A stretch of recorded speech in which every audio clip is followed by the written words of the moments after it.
diário e ela mandava fotos e mensagens falando da Austrália.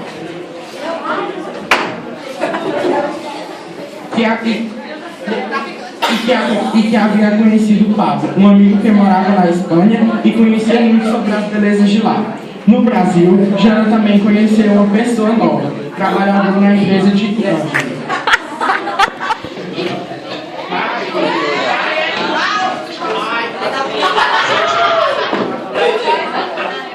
Por que você está chorando?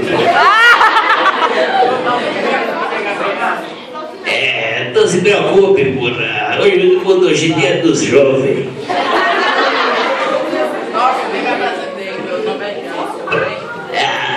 Mais ou menos, né? Mais ou menos pra cá.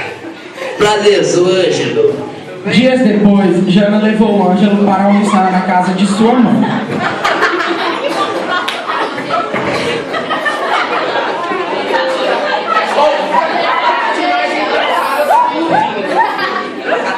Deixa a cerveja para almoçar aí.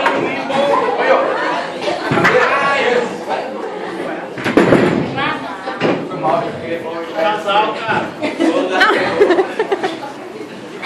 Bora, minha filha. Bora. Bom dia. Prazer, sou Ângelo. Prazer. Sua filha falou muito bem de você, eu acho.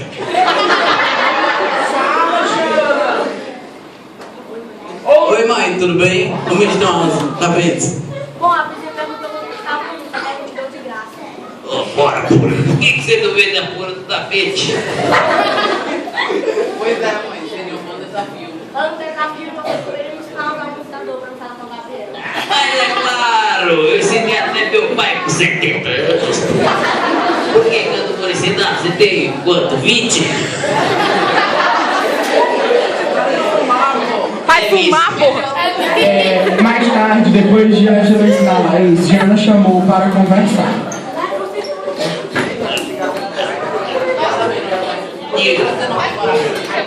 Porra, não dá certo. Eu vou estar roubando espaço da sua filha, Rita Lee.